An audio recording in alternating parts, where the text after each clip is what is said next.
Innal hamdalillah nahmaduhu wa nasta'inuhu wa nastaghfiruhu wa nastahdiih wa na'udzu billahi min shururi anfusina wa min sayyiati a'malina. Man yahdihillahu fala mudilla lahu wa man yudlil fala hadiya lahu. Asyhadu an la ilaha illallah wahdahu la syarika lah wa asyhadu anna Muhammadan 'abduhu wa rasuluh. Ya ayyuhalladzina amanu taqullaha haqqa tuqatih wa la tamutunna illa wa antum muslimun. Ya ayyuhalladzina amanu taqullaha wa qulu qawlan sadida yuslih lakum a'malakum wa yaghfir lakum dhunubakum wa man yuti'illaha wa rasulahu faqad faza fawzan 'azima. Amma ba'd, fa inna asraqal hadits kitabullah wa khairal hadi hadi Muhammad sallallahu alaihi wasallam wa syarrul umuri muhdatsatuha wa kullu muhdatsatin bid'ah wa kullu bid'atin dalalah wa kullu dalalatin fin nar.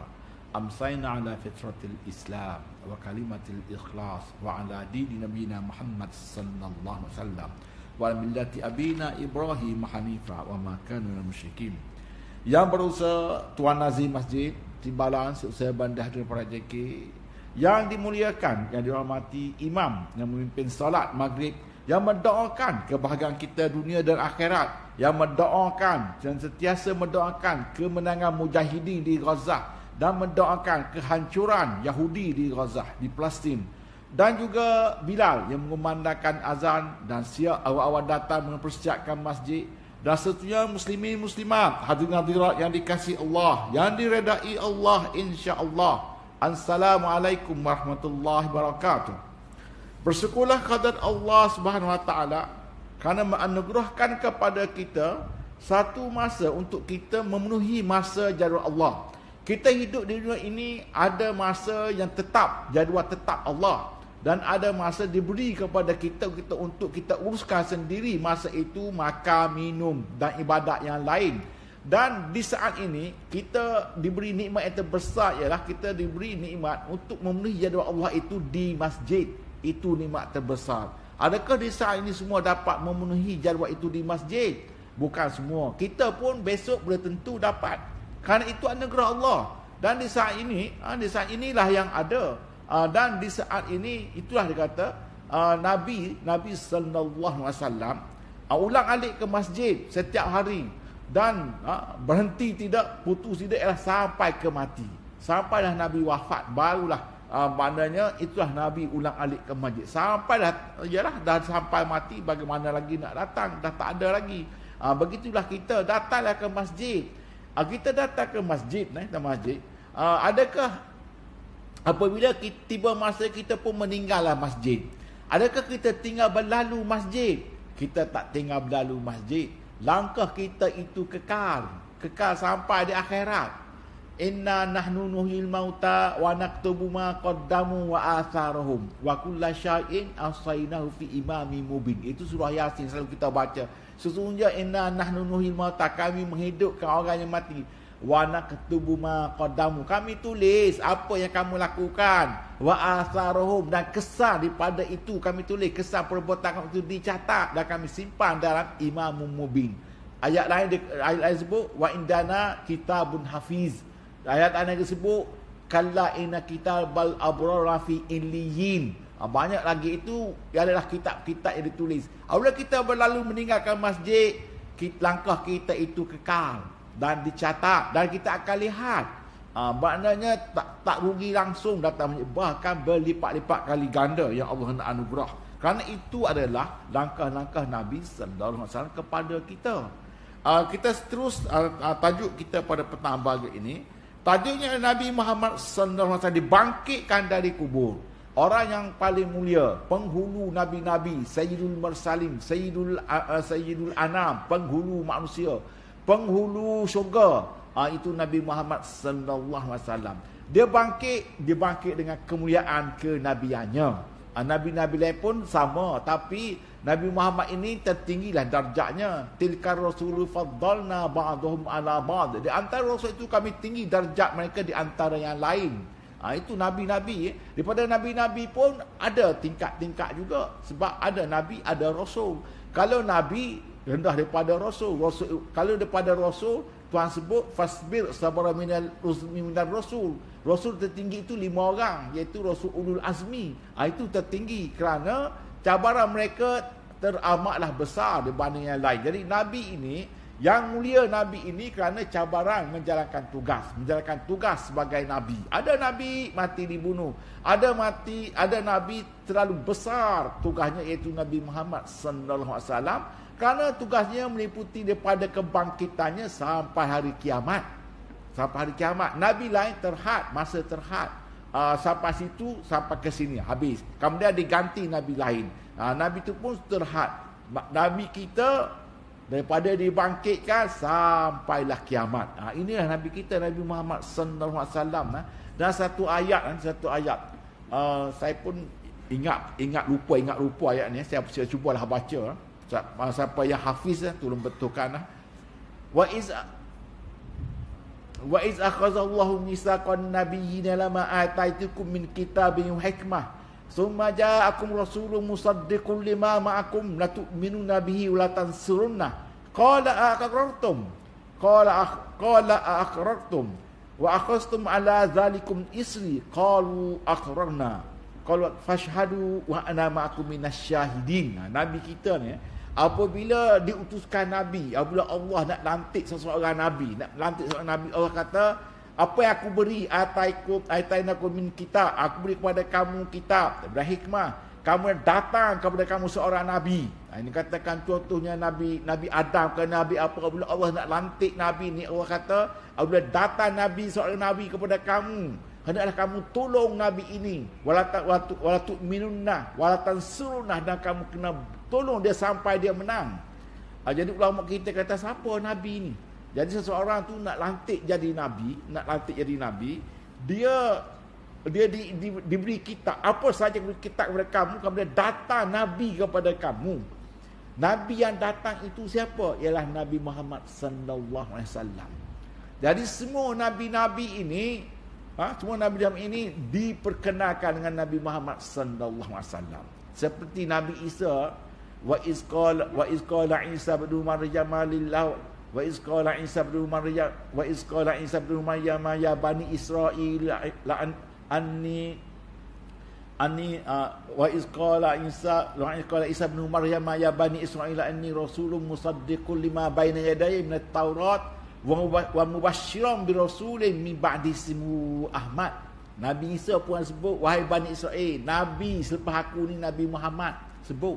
Maknanya Nabi Isa tu sebelum nak dilantik jadi Nabi, akan datang Nabi Muhammad sallallahu alaihi wasallam. Fa'aqarna, kami mengaku. Wa akhastum ala zalikum isi, sudahkah kamu mengambil perjanjian itu? Qalu aqrarna, kami mengaku. Qala fashhadu wa ana ma'akum minasyahidin, lalu mereka pun bersaksi dan aku pun saksi kepada mereka. Ini Nabi kita. Nabi kita ni semua nabi-nabi dahulu sebelum mereka dilantik diingatkan dengan Nabi Muhammad sallallahu alaihi wasallam. Besarnya Nabi ini diceritakan lagi, dikisahkan, ada kisah apabila Nabi Isra ke Masjidil Aqsa. Masjidil Aqsa yang di Israel sekarang ni, mungkin dah ditutup sekarang ni. Apabila Nabi singgah solat di situ, semua nabi-nabi lain menjadi makmum. Nabi kita jadi imam, diikuti oleh semua nabi-nabi lain turun. Allah turun, nabi-nabi lain menjadi makmum kepada Nabi sallallahu alaihi wasallam. Itu selalu kita dengar di peristiwa Isra dan Mi'raj. Itulah Nabi kita lintas langit pertama, semua nabi-nabi lain beri salam. Apabila jumpa Nabi Isa, ditanya bila kamu nak turun, aku pun tak tahu bila nak turun. Tunggu perintah daripada Allah SWT. Jadi Nabi kita naik ke langit, langit kenal. Semasa di muka bumi ini kan, semua alam kenal Nabi. Pokok kenal Nabi. Ketika Nabi ulang alik di Gua Hira untuk terima wahyu, Nabi ulang alik. Nabi selalu dengar salam. Assalamualaikum ayuhan Nabi. Nabi tengok kanan, tengok kiri, tak ada orang pun. Nabi bukannya tahu pun Nabi-Nabi itu pada masa itu. Nabi tak tahu pun. Selalu dengar Assalamualaikum ayuhan Nabi. Siapa yang beri salam? Batu-batu beri salam kepada Nabi. Maknanya Nabi itu dah dikenal. Pokok-pokok pernah bersaksi kepada Nabi. Kerana seorang itu nak Islam, dia tanya siapa saksi aku masuk Islam. Nabi kata pokok ujung sana. Pokok itu berjalan datang berjalan untuk jadi saksi Islam seorang sahabat ni. Lalu pokok itu berjalan dan dia kembali ke tempat asalnya. Inilah Nabi Muhammad sallallahu alaihi wasallam. Kebangkitannya bagaimana? Kebangkitannya nanti. Kebangkitannya penuh dengan kemuliaan daripada Allah SWT. Di sini disebut, di sini kita pun jarang dengar yang disebut di sini. Sebab hadis ini tak dinyatakan sahih ataupun tidak, tapi disebut di sini. Diriwayatkan oleh Ibnu Mubarak dari Abu Luhai'ah, daripada Khalid bin Yazid, daripada Sa'id bin Abu Hilal, daripada Nabih bin Wahab, bahawa Ka'ab menemui Aisyah ketika beberapa orang tamu yang terlebih dahulu berada di rumah Aisyah. Mereka bercakap tentang Rasulullah sallallahu alaihi wasallam. Ka'ab berkata, setiap pagi ada 70,000 rombongan malaikat yang turun mengelilingi kubur Nabi sallallahu alaihi wasallam. Sambil turun mengelilingi kubur Rasulullah, sambil meletakkan sayap mereka membacakan selawat kepada Nabi sampai petang. Setelah itu turun 70,000 rombongan malaikat mengelilingi kubur Nabi sallallahu alaihi wasallam sambil meletakkan sayap mereka membaca selawat kepada Nabi. Jadi ada 70,000 rombongan malaikat melakukan hal itu pada malam hari dan 70,000 pada melakukan hal yang sama pada siang hari. Dan ketika bumi telah terbelah, Rasulullah keluar dari kuburnya dengan 70,000 malaikat yang mengagungkan baginda. Disebut situ kemuliaan Nabi, maknanya malaikat bersilih ganti 70,000 orang mengelilingi kubur Nabi. Apabila 70,000 orang sampai sih petang, mereka naik, turun pula yang sih petang. Apabila berakhir sih petang, mereka naik, turun pula yang pagi. Berselisih 70,000. Apabila Nabi dibangkitkan, apabila ditiup sangka kali kedua, kita semua bangkit daripada kubur. Yang pertama bangkit itu Nabi Muhammad sallallahu alaihi wasallam. Nabi dahulu yang bangkit. Bangkit daripada kepalanya. Maknanya Nabi ni bangkit daripada kepalanya. Semua kita pun sama. Tetapi yang pertama bangkit itu ialah Nabi Muhammad sallallahu alaihi wasallam. Sebab dia penghulu manusia. Dia penghulu Nabi. Dan dia dibangkit diiringi keluar 70,000 malaikat mengagungkan baginda sallallahu alaihi wasallam. Mengagungkan itu ialah memberi selawat dan salam kepada Nabi sallallahu alaihi wasallam. Jangan lupa berselawatlah kepada Nabi, berselawat kepada Nabi. Nabi ini dikenali dunia dan juga di langit. Semua dunia ini kenal Nabi. Andai katalah Nabi ini menyelam di lautan, semua ikan-ikan akan datang beri salam. Sebanyak mana ikan di laut. Jadi ikan laut itu ada berapa puluh ribu, berjuta-juta ikan akan datang beri salam kepada Nabi. Tapi tak adalah pula sejarah begitu. Sebab apabila Nabi naik ke langit, semuanya beri salam kepada Nabi. Apabila Nabi di bumi ini pun, di mana juga Nabi berada, Nabi ini selalu diberi salam dan membawa keberkatan kepada tempat Nabi tinggal. Inilah Nabi Muhammad sallallahu alaihi wasallam. Nabi ini bertugas tak lama, 23 tahun sahaja, 13 tahun di Madinah dan 13 tahun di Mekah, 10 tahun di Madinah. Maknanya tak lama, 23 tahun sahaja Nabi ini. 13 tahun di Mekah, maknanya itu asas-asas akidah. 10 tahun di Madinah sudah berkembang. Agama itu berkembang. Dah ada puasa, dah ada jihad, dah ada macam-macam dah ada. Semasa di Mekah hanya sembah Allah saja. Apabila sampai di Madinah, berbagai-bagai berkembang sampai Nabi berjaya dan membuka balik kota Mekah. Inilah Nabi kita, Nabi Muhammad sallallahu alaihi wasallam. Orang yang mula-mula masuk surga, pintu surga tak akan dibuka selagi Nabi belum masuk terlebih dahulu. Bila Nabi masuk, kita pun ikut, barulah yang lain akan masuk. Itulah Nabi sallallahu alaihi wasallam, tinggi darjat di mana-mana dia berada. Kerana Nabi ini Nabi akhir zaman, Nabi yang terakhir. Yahudi pula mengharapkan Nabi akhir zaman ini daripada bangsa Yahudi. Apabila lihat Nabi Muhammad bukan daripada bangsa Yahudi, mereka pun bertabliklah kitab-kitab itu. Dan mereka tidak mengubahkan kitab kecuali telah datang kepada mereka keterangan yang jelas. Keterangan jelas itu ialah apabila Dan dia lihat memanglah Nabi akhir zaman ini, Nabi Muhammad sallallahu alaihi wasallam bukan daripada Yahudi. Mulalah mereka nak putar belik kitab-kitab mereka. Mereka mengharapkan daripada Yahudi. Jadi Allah pun Allah kata bagaimana kalau dari segi sejarahnya semua nabi-nabi di kalangan Bani Yahudi, semua nabi-nabi kecuali Nabi Muhammad saja bukan daripada mereka. Daripada sejarah lain-lain semuanya nabi itu daripada Bani Israel. Kebanyakannya Nabi Muhammad daripada Nabi Muhammad sallallahu alaihi wasallam bukan daripada Yahudi. Mereka tolak dan mereka tak terima. Mereka tolak bermakna mereka tolak Allah. Mereka tak terima maknanya mereka tidak menerima ketentuan Allah. Itulah Yahudi yang ada sekarang ni, yang sedang berperang dengan orang Palestin, yang berperang dengan kita sekarang ini, bangsa yang paling penakut. Tapi masih bangsa paling penakut. Kerana apa? Mereka berani seperti yang ada sekarang ni lah. Mereka tak berani untuk berhadapan. Mereka ni berani dalam kubu sahaja. Dalam kubu sahaja mereka berani. Kerana mereka ini terkenal sebagai bangsa yang paling pengecut dan paling penakut. Seperti kisah apabila mereka dikehendaki masuk kota Maqdis. Nabi Musa kata, masuk kamu di kota Maqdis. Dia jawab apa? Masuklah udkhulu anta wa rabbuk. Masuklah engkau dengan Tuhan kamu. Kami tunggu di sini. Hahuna qa'idun. Kami tunggu di sini. Nabi Musa suruh masuk buka Palestin itu. Kemudian Presiden mengaku hak dia. Masa Allah minta masuk, semuanya lari tak nak masuk kerana penakutnya. Inilah bangsa yang ada sekarang ini yang memerintah dunia. Ditakdir Allah, dia yang memerintah dunia hari ini. Kita sambung di sini.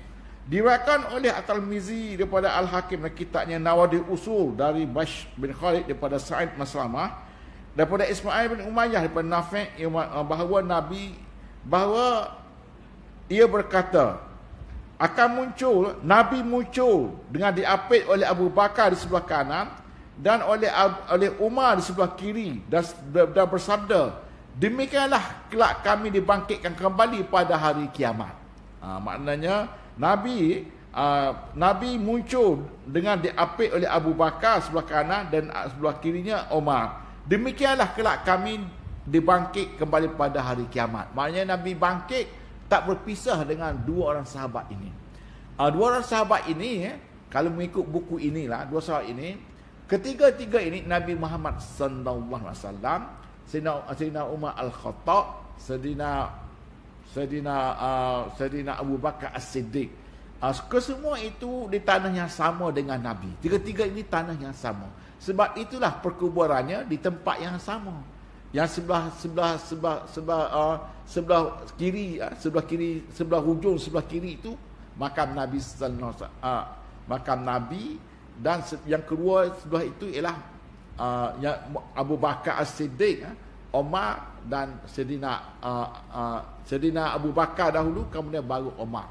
Maknanya ketiga-tiga itu berdekatan. Dan ulama kita kata ada satu lagi akan dikebumikan, akan dimakamkan di situ, ialah Nabi Isa alaihissalam. Kerana Nabi Isa alaihissalam ini tanahnya sama dengan tanah Nabi sallallahu alaihi wasallam. Siapa yang tanah sama, dia akan dimakamkan di mana tanah itu berasal. Tanah itu berasal. Apabila kita nak ditiupkan roh, mereka akan tanya, mana tanah kuburnya? Lalu orang kata pergi dia Lauh Mahfuz. Bila Mahfuz dia tahu. Maknanya kita dah ada kubur sebelum kita hidup ni. Lalu mereka itu ambil tanah kubur, ditabur ke atas kita, lalu ditiup roh. Sebelum ditiupkan roh itu, kubur dah ada, tarikh mati dah ada, rezeki banyak mana dah ada, lalu barulah ditiupkan roh. Kita hidup dah ada tarikh mati dan kubur pun dah ada. Jadi kita ini asal daripada tanah dan ditabur tanah kepada kita, iaitu tanah kubur kita sendiri. Bermaknanya itulah maknanya Nabi Abu Bakar As-Siddiq dan satu lagi ulama kita kata Nabi Isa tanah yang sama. Jadi tanah yang sama, dia akan dikebumikan di sebelah Nabi sallallahu alaihi wasallam. Sebab itulah ulama berpesan, kalau nak berkawanlah dengan orang-orang soleh, orang baik. Manalah tahu kerana di akhirat nanti dia boleh beri syafaat, manalah tahu tanah itu tanah yang sama, kamu akan berdampingan dengan dia, wa hasuna ulaika rafiqa. Maknanya itu pesanan. Nabi pun ada sabda, kalau nak berkawan, berkawanlah dengan orang-orang yang soleh. Di sini disebut bahawa Nabi dia bangkit, tapi hadis ini tak dinyatakan sahih ataupun dhaif. Tapi di sini disebut satu period ini periodnya tak kuat. Walaupun hadis ini katakan hadis tak kuat, tapi dalam sirah Nabi, hayat Nabi, kedua-dua ini tulang kata seperti apik kanan dan apik kiri kepada Nabi. Sampailah di perkuburan, di makam pemakaman pun mereka ini sebelah menyebelah kepada Nabi sallallahu alaihi wasallam. Dan apabila dibangkitkan lagi, dibangkit di akhirat pun sama. Abu Bakar sebelah kanan, Umar di sebelah kiri. Itu disebut di sini wallahu alam. Sebab hadis ini tak dinyatakan sahih ataupun dhaif. Kerana hadis itu tertinggal satu perawi yang lemah, disebut juga. Jadi hadis ini hadis yang lemah. Walaupun hadis ini hadis lemah, ini membicarakan tentang hari akhirat nanti. Nabi sallallahu alaihi wasallam semasa hidupnya tak berpisah dengan dua orang ini. Kalau sampai di akhirat tak berpisah juga, bermaknanya perkara ini benar. Walaupun hadis itu hadis yang tak sahih, ada yang dhaif, tapi perkara ini perkara yang benar. Jadi Nabi kita ini orang yang pertama dibangkitkan. Apabila Nabi dibangkitkan, diberi persalinan, baju dan pakaian untuk kepada mahsyar. Dan Nabi bukanlah yang pertama menerima pakaian. Yang pertama menerima pakaian itu ialah Nabi Ibrahim. Nabi Ibrahim yang pertama menerima pakaian kerana adalah kemuliaan tertentu. Tetapi adakah Nabi Ibrahim itu lebih mulia daripada Nabi kerana dia dapat pakaian terlebih dahulu? Tidak. Ada sebab-sebab tertentu saja, dan perkara itu hanya khusus dalam bab itu sahaja. Dan bab Nabi tetap, Nabi Muhammad sallallahu alaihi wasallam tetap tinggi daripada yang lain di sisi Allah Subhanahu wa taala. Kadang-kadang ada bab-bab tertentu Nabi itu dikedepankan kerana bab itu sahaja. Tapi yang untuk keseluruhan semuanya Nabi sallallahu alaihi wasallam dibangkitkan. Itulah tajuk Nabi dibangkitkan dari kuburnya. Kebangkitan kubur itu apabila ditiup sangkakala kali kedua. Apabila ditiup sangkakala kali pertama, semuanya mati dan semuanya dan berguguran, berlakulah kiamat. Dan Israfil pun wafat apabila ditiup sangkakala pertama. Dan sangkakala itu diletakkan di Arash. Apabila tiba masa untuk ditiupkan sangkakala kali kedua, Allah hidupkan Israfil ini terlebih dahulu. Lalu dia pun ambillah sangkakala ini di Arash. Lalu ditiupkan untuk kali kedua, kita pun semuanya hidup. Hiduplah kita menghadap Allah. Itulah ujian, fitnah yang ada pada hari akhirat. Orang yang baik, yang banyak amalan soleh, dia bermuka putih dan dia menerima kemuliaan. Mana orang kafir mukanya hitam dan banyaklah kecelakaan nahas yang mereka hadapi. Wali'azubillah. Di akhir akhirat nanti dibangkitkan kembali hari malam dan hari Jumaat. Maknanya apabila kita masuk syurga nanti, maknanya hari-hari di dunia ini seperti inilah di syurga nanti. Ada hari Ahad, ada hari Sabtu, sama dengan dunia ini. Tetapi ada satu hari, iaitu hari Jumaat. Hari Jumaat ini amat istimewa. Nak minta kita utamakan hari Jumaat ni. Jangan abaikan hari Jumaat di dunia ini. Utamakan hari Jumaat ini. Seperti hari ini hari Jumaat, utamakan hari Jumaat.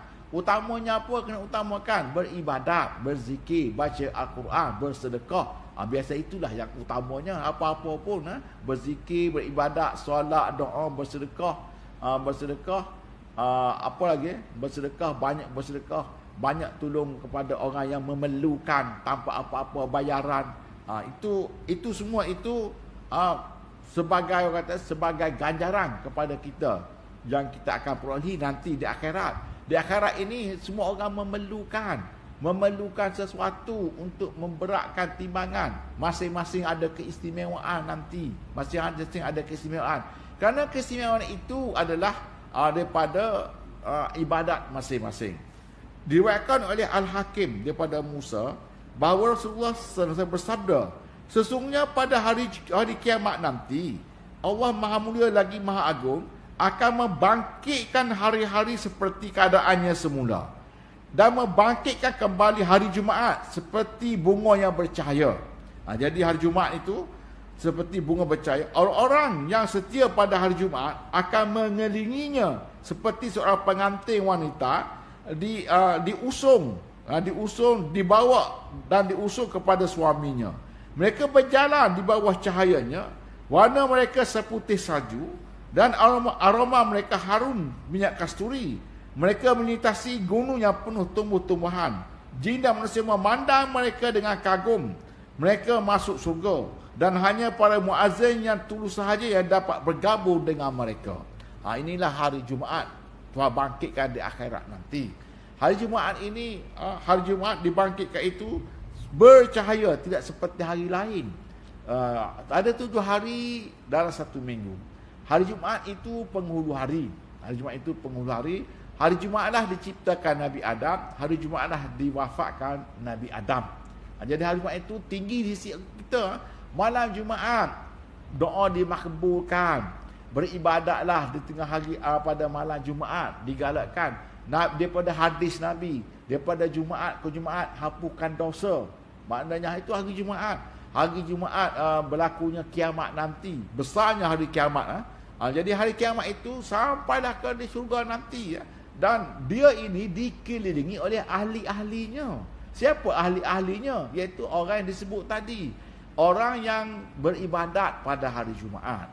Orang yang berzikir, banyak menumpukan akhirat lah kita kata. Hari Jumaat, banyak dia menumpukan akhirat. Maknanya fair lah, maknanya adil lah. 6 hari lagi sibuk dengan dunia. Sampai hari Jumaat, tumpu sepenuhnya untuk akhirat. Berzikir dari pagi sampai petang ke, ataupun malam itu dah tahajud, tak tinggal ke, untuk semata untuk dapat.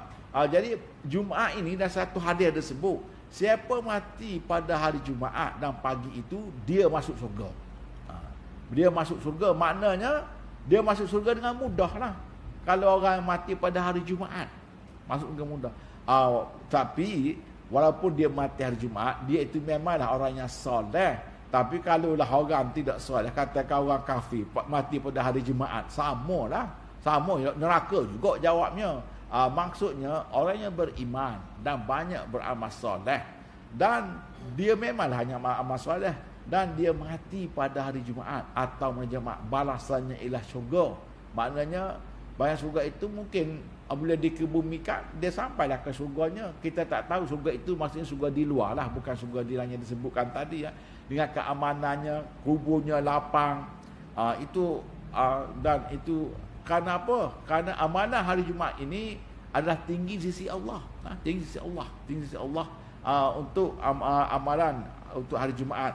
Jadi orang yang beramal hari Jumaat ini, apabila sampai hari Jumaat nanti, mereka berkumpul dan mukanya bercahaya, berseri-seri. Disebut di sini, Allah Maha Agung akan membangkitkan hari-hari keadaannya semula dan membangkitkan kembali Jumaat seperti bunga bercahaya. Orang yang setia pada hari Jumaat. Siapa yang setia pada hari Jumaat ini?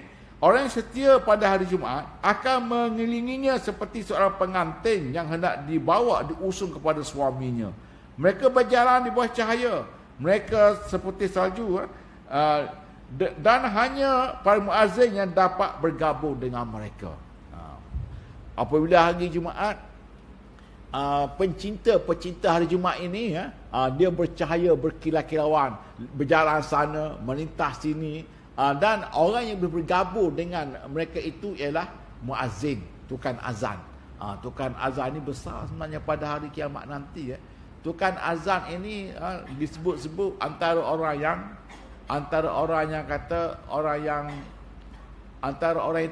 ternama lah di akhirat kerana kemuliaan mereka.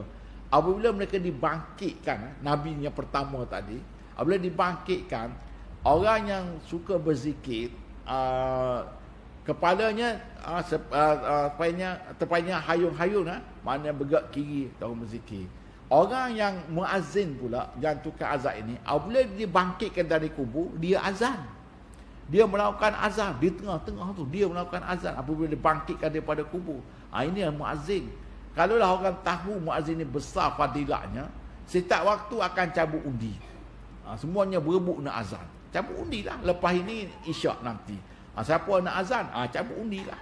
Cabut undi siapa nak azan. Kalaulah orang tahu besarnya muazzin ini, orang yang melakukan azan ini, terutama sekali muazzin untuk solat fardu subuh. Itu lagilah peluang kepadanya, untuk meraih keuntungannya nanti. Diriwayatkan oleh Hafiz An-Nu'aim, setiap malam ada yang menyeru, lakukan kebajikan semahu kamu, kerana pada hari kiamat kelak aku akan kembali kepada kamu sekalian. Ini salah satu hadis. Setiap malam akan menyeru, maknanya setiap malam 7 hari malam. Malam ni malam Jumaat, malam ni malam Sabtu. Jadi setiap malam itu dia menyeru kepada manusia, tapi manusia yang tak dengar. Lakukan kebajikan semampu kamu, kerana pada hari kiamat kelak aku sentiasa akan kembali kepada kamu. Maknanya hari-hari di akhirat nanti, hari itu dibangkit seperti yang ada di dunia ini. Hari Ahad, Isnin, Selasa, Rabu, Khamis dan Jumaat. Dibangkitkan sekali, dan kita pun apa-apa peristiwa, maknanya kita juga perlu lihat pada hari apa. Itu di surga nanti kita tak tahulah bagaimana nikmat yang amat besar yang tak pernah kata kita terlintas pada hati. Diriwayatkan kami sambung lagi, itulah dua tajuk di sini, iaitu dibangkitkan hari, iaitu hari Jumaat. Maksud sini hari Jumaat berbeza dengan hari-hari lain, kerana hari Jumaat ini cantik sangat, dan kita pun berkumpul kita seperti disebut di sini, mereka melintasi gunung penuh dengan tumbuhan, jin dan manusia memandang mereka dengan kagum, mereka masuk surga dan mereka pun masuk surga. Mereka ini berjalan pada hari Jumaat. Itu yang dapat menyertai itu ialah ahli-ahli orang yang beribadat, menghidupkan pada hari Jumaat. Sama ada qiyamul lail hari Jumaat, dia sanggup menumpukan kepada masjid, contohnya datang ke masjid awal hari Jumaat. Kalau ada kerja lain, di-off-kan untuk selawat kepada Nabi. Mulia hari Jumaat ini, maknanya dia menghidupkan hari Jumaat itu, tak sia-sia. Kerana di akhirat nanti adalah ganjaran tertentu oleh Allah kepadanya. Kita tak tahulah ganjaran itu, kita tak tahu. Tapi Allah ini sentiasa berjanji memberi kebaikan kepada kita. Kebaikan, antara kebaikan Allah itu mana perbuatan kita yang mendatangkan kebaikan kepada kita dan juga kepada agama Allah. Allah kira satu kebaikan, Allah anugerahkan kepada kita berbagai-bagai nikmat nanti. Itulah diingatkan, hari Jumaat adalah hari penghulu hari, hari Jumaat penghulu hari, hari yang amat mulia bagi orang kita. Dan pada hari Jumaat itu amalan yang berganda itu tak sama dengan hari-hari yang lain. Kalau hari Jumaat Allah beri pahala yang lebih hari Jumaat berbanding dengan hari lain. Itu hak Allah nak bagi. Jadi rebutlah hari Jumaat. Nanti di akhirat nanti kita bergabung dengan, apabila sampai hari Jumaat, kita bergabung dengan mereka, berjalan sana berjalan sini, dalam keadaan muka yang amat putih berseri-seri. Kerana itu kemuliaan masing-masing yang Allah kurniakan kepada kita nanti. Kalau nak sambung lagi di sini, kita sambung. Ketika seorang mukmin bangkit dari kubur, ia disambut oleh dua malaikat yang bersamanya sewaktu di dunia dan juga amalnya. Ketika seorang mukmin bangkit dari kubur, dia diiringi oleh malaikat yang mencatatnya. Malaikat catatnya akan iringinya, yang bersamanya sewaktu di dunia dan juga oleh amalnya. Sudah disentuh perkara ini satu hadis daripada Jabir, hadis yang tak kuat. Saat ketika kiamat, malaikat pencatat amal-amal kebajikan dan mencatat amal-amal keburukan turun untuk melepaskan buku catatan amal yang dikalungkan di leher seorang hamba.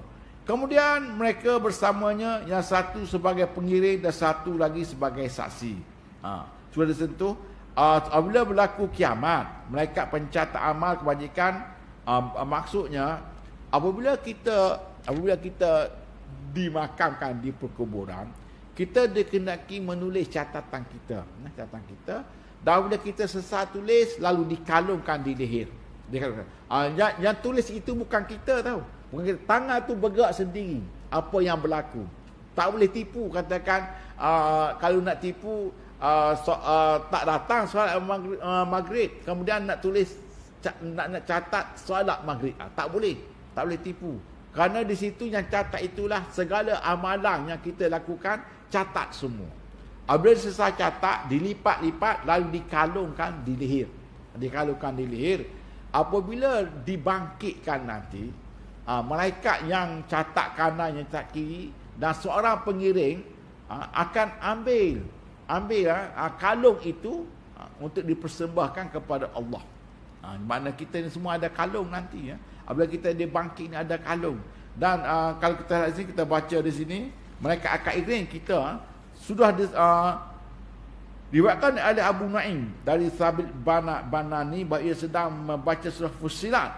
Ketika sampai pada ayat, sesungguhnya orang-orang yang mengatakan Tuhan kami ialah Allah, kemudian meneguhkan pada mereka, maka mereka akan turun kepada mereka.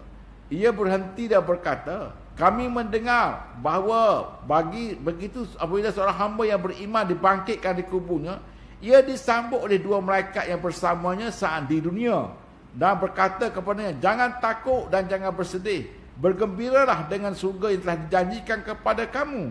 Allah pun menghilangkan ketakutannya dan memberikan kesenangan. Ketika pada hari kiamat manusia dilanda bencana besar, seorang hamba yang beriman justru sedang merasa senang terhadap apa yang berikan oleh Allah kepadanya dan terhadap balasan amal yang dilakukan di dunia. Maknanya apabila kita bangkit daripada kubur nanti, kita disambut oleh malaikat yang bersama kita yang catat. Sebelah kanan ada catat, sebelah kiri. Maknanya dia akan iring kita menghadap Allah. Menghadap Allah. Kemudian dia kata jangan takut dan bersedih. Tuhan ialah Tuhan kami ya Allah. Kemudian Allah meneguhkan kepada mereka, maka mereka akan turun kepada mereka dan berhenti. Kami mendengar bahawa seorang hamba beriman dibangkitkan dari kuburnya.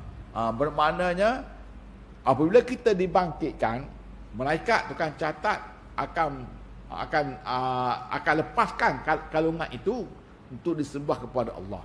Buku-buku akan dibuka nanti ya. Akan dibuka nanti seperti Allah berfirman, fa amma man utiya kitabahu binyaminihi fasawfa yahasabu hisaban yasira. Siapa terima kitab di sebelah kanan, maka dia mengalami perkiraan yang amat mudah. Kita semua di akhirat nanti insya-Allah semuanya mudah. Kerana itu rahmat Allah beri kepada kita, kepada orang Islam ini, dipimpin. Sebab apabila kita bangkit, jadi berapa juta orang dibangkit, bukan satu orang. Daripada Nabi Adam sampailah orang yang terakhir wafat, tak tahulah berapa bilion manusia nanti dibangkit serentak. Akhir sekali, wamtazul yauma ayyuhal mujrimun. Akhir sekali ya, berpisahlah kamu dengan orang-orang kafir. Akhir sekali kita pun berpisah. Kita ke surga, orang kafir pun akan ke sini. Itulah hari akhirat yang dijanjikan. Jadi amalan itu dikalungkan di leher kita dan dibuka nanti satu persatu. Itulah diingatkan. Amalan kekal tetap akan kekal selama-lamanya. Antaranya yang datang masjid tak kekal. Masjid ni kekal. Jangan risau, jangan takut. Kalau datang masjid, apabila kita tinggalkan masjid, kita tak pernah tinggalkan masjid. Kerana langkah itu kekal. Dan malaikat ini persembahkan. Ini orang ni, tengok. Catatan dia dibuka satu-satu. Wallahu a'lam. Semoga kita semua berjaya nanti insya-Allah. Jadi setakat itu dapat saya sampaikan. Yang baik itu adalah hidayah Allah, yang buruk pada saya sendiri. Semua maaf jika terkasar bahasa. Dan kita tangguh sesi ini nasbih kafar pada surah Wal-Asr. Subhanakallahumma bihamdik asyhadu an la ilaha illa anta astaghfiruka wa atubu ilaik. Bismillahirrahmanirrahim. Wal 'asr innal insana lafi khusr illa allazina amanu wa 'amilus solihati wa tawasaw bil haqq wa tawasaw bis sabr. Sekian, assalamualaikum warahmatullahi wabarakatuh.